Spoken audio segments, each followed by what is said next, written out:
Parce qu'on les entend clairement quand même sur la banlieue, la rue, le racisme. C'est essentiellement, ils ont deux points en commun d'ailleurs. Ils sont jeunes et ils ont du talent. Alors forcément, ils viennent d'univers complètement différents. Et ils se racontent. Et aujourd'hui, la jeunesse, elle a malgré tout, elle a vécu des frustrations. Elle a envie de crier son désarroi par moments, et par d'autres, elle a envie de gueuler à quel point elle est heureuse. Et c'est ce mélange qui fait que ça donne le spectacle que vous verrez si vous venez. Mais il y a une vraie émulation, il y a un vrai phénomène autour du stand-up en ce moment en France. Vous parlez de mélange, donc il y a des rebeux, il y a des blacks, il y a surtout des hommes, pas beaucoup de femmes. Ah non. Et quelques blancs. Oui, pas beaucoup de femmes. C'est le hasard du casting, ça? Vraiment, je vous dis, moi au contraire, plus il y a de femmes, mieux je me porte. Mais vraiment. Donc ça veut dire que Blanche et Claudia, si on écoute ce que vous avez dit dans le journal, ont plutôt couché pour arriver jusque là? Mais c'est surtout Fabrice qui m'a rendu le plus ce service. Fabrice Eboué, le grand barbu, c'est avec lui que j'ai pris le plus de plaisir.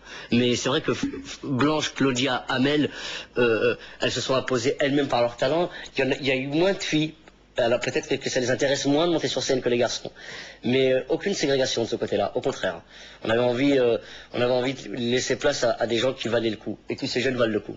Alors évidemment, vous jouez un petit rôle, puisque c'est eux qui doivent avoir la vedette pendant ce spectacle. On regarde tout de suite un petit extrait de vous. Moi je regarde votre... Et puis il y en a un autre à qui j'aimerais dédier le show de ce soir particulièrement, c'est l'abbé Pierre. L'abbé Pierre sans qui je n'aurais jamais assumé ma taille.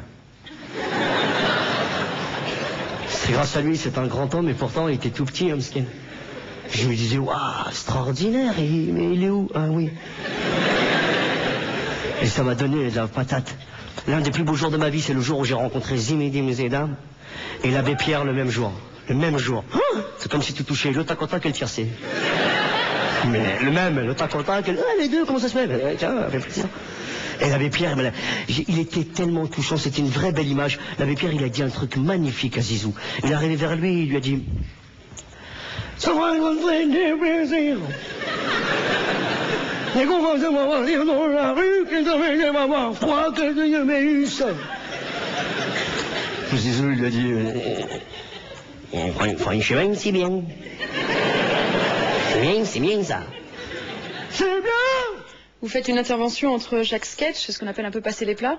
Vous craignez pas quand même que eux fassent un bide après vous? Vous êtes tellement drôle. Passer les plats? Non.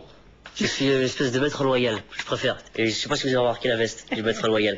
Ah pardon, je n'avais pas compris. Je passe pas les plats, je passe les numéros. Ah, j'avais pas compris. Non. Eh ben non, pas du tout. J'ai aucun problème. Parce qu'ils sont drôles. Ils sont drôles et l'un fait oublier l'autre. Et on n'a aucun problème de ce côté-là, parce que je vous dis encore une fois... Je parle de ça par rapport au public qui est là, évidemment. Oui, ben oui, ils sont contents de me voir, mais ils sont très heureux de repartir en ayant découvert des futurs talents. Enfin, en tout cas, des jeunes talentueux qui seront dans le futur des très grands comiques, c'est sûr. Comment ça se passe? Vous avez joué au coach pour les préparations? Comment ça s'est produit? On s'est réparti les tâches avec Kader Raoul, mon metteur en scène, qui lui a drivé la partie artistique et moi la partie médiatique. Et puis sur le scène, on s'est retrouvés tous ensemble, comme prévu, avec une salle pleine. Au rendez-vous, donc c'était très simple cette mise en scène. Ils avaient leur numéro, j'avais les miens, ça s'est emboîté très simplement. C'est pour ça que moi je tenais absolument faire ce spectacle. Ça m'a remis dans une dynamique de travail que j'avais perdue depuis longtemps. Vous savez, les troupes. Moi j'ai commencé sur une scène ouverte au théâtre de Trévise avec Gad Elmaleh, Ricky Ramsey, Danny Boone. C'est quoi, c'est l'envie de s'amuser, quoi? C'est l'envie de partager la même passion, vraiment. Parce que je me suis retrouvé longtemps seul sur scène. C'est super agréable, j'adore ça. Mais c'est stressant, parce qu'il faut faire rire. C'est pas stressant. Enfin, oui, c'est pas stressant. Non. Quand on y arrive tout le temps, c'est pas stressant. Mais c'est comme pour vous, il est simple pour vous de séduire qui vous voulez. C'est pas stressant. Si vous imaginez, je les entends rire, c'est leur avenir. Ils savent de quoi je parle, les régisseurs. Vous avez fait l'amour avec certains de vos régisseurs? Leur avenir, jamais. Nous avons une job, comme on m'a toujours dit. C'est vrai. Leur avenir, vous le voyez comment? Le réalisateur, il a l'air de pas être d'accord avec vous. Leur avenir, vous le voyez comment? Parce qu'il y a peut-être pas de la place pour tout le monde, quand même. Non, mais l'avenir, il dépendra que de deux, pardon. D'être troublé? Non, oui, j'ai dit que à la place de, c'est ridicule. Oui, compris. Non, je pensais pas à ça du tout. Non, ça m'énerve là. Donc il y aura de la place pour tout le monde. Ça m'énerve, je suis pas concentré. Ouais. Je suis désolé de vous le dire, je suis concentré sur vos seins, madame. Pardon. Je vois, je suis désolée. J'essaie de regarder ailleurs, là, regarde, voilà. Je regarde ailleurs, il y a un gros plan sur ces tchouches aussi. Comment on fait maintenant pour faire une interview sérieuse et normale? On va parler un peu Donner aux gens qui ont envie de venir. Justement, la dernière partie de pour un sadique, l'interview moi, hein. est très très sérieuse, Jamel Debbouze. Pardon, madame. Parlons un peu de votre combat, à vous. Est-ce que vous avez l'impression que depuis le nombre d'années qu'on vous suit, est-ce que vous avez l'impression qu'il y a moins de racistes Ce combat que je en mène France, contre la par fourrure, exemple. on voulait dire, ou plutôt contre la xénophobie? Le racisme? Est-ce qu'il y a moins de racisme en France? Je sais Grâce pas. à vous. Oui, bien évidemment. Oui, il y a moins de racisme en France. Mais il est beaucoup plus relayé qu'avant. Donc forcément, le sentiment de racisme, pardon, parce que le racisme, c'est un vrai... le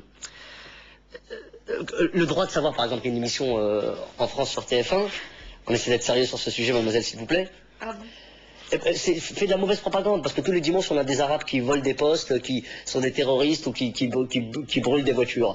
Or c'est pas représentatif de tous les Arabes qui habitent en France. Il y a des reportages sur des Sénégalais qui squattent dans des halls de bâtiments, qui squattent des bâtiments tout entiers. C'est pas représentatif des Noirs en France de la même manière. Et ça ne fait qu'alimenter le discours sécuritaire de notre ami Nicolas Sarkozy. Ça conforte l'idée ça conforte certaines personnes dans l'idée qu'ils ont des immigrés en France, mais malheureusement ils sont de moins en moins dupes, les gens. C'est ça que je veux dire. On arrive aux élections là prochainement. On sait bien que c'est de la propagande pure et dure, parce que dans les faits, les Arabes s'intègrent de plus en plus. Les Noirs s'intègrent de plus en plus. On a une vraie classe moyenne aujourd'hui chez les beurs et chez les... Vous allez faire de la politique un jour? Non. Pourquoi pas? Non, du porno peut-être, mais de la politique jamais, non. Du porno? Oui. J'allais vous... Non. C'est un peu... Oui, non, mais... oui, non, c'est pas... prétentieux sur ce coup-là, non? Bah écoutez, madame, là vous commencez vraiment à me chercher. Là, vous commencez vraiment à me chercher, j'essaie d'être Vous sérieux dites depuis tout à souvent, l'heure. t'as aucune chance chez Zila. C'est Zila, j'ai retenu cette phrase. Ouais, saisissez comme vous voulez pour votre part, madame. Je vais vous demander de signer cette interview. Merci d'être venu Bien nous sûr. voir. Je suis désolé hein, mais c'est à cause d'elle, hein. On est d'accord? C'était donc l'invité le plus imprévisible de sa génération. Il était avec nous aujourd'hui. Finalement, on a réussi à l'avoir sur ce plateau, on est content. Si vous êtes fan, donc vous n'avez qu'un service à lui rendre, à Jamel et à toute sa troupe, eh bien c'est d'aller vous procurer ce DVD, le Jamel Comedy Club. Ce sera sûrement un succès, comme tout le reste, comme tout ce qui touche. Première saison donc du Jamel Comedy Club. Et il est en train d'écrire un roman. C'est 2 heures de show, il y a plein de bonus, c'est que du bonheur. Merci. Au revoir. Chimie, c'était horrible, signé Nicolas Sarkozy. Pour laisser une trace. Est-ce que je peux récupérer ce t-shirt maintenant, ça suffit?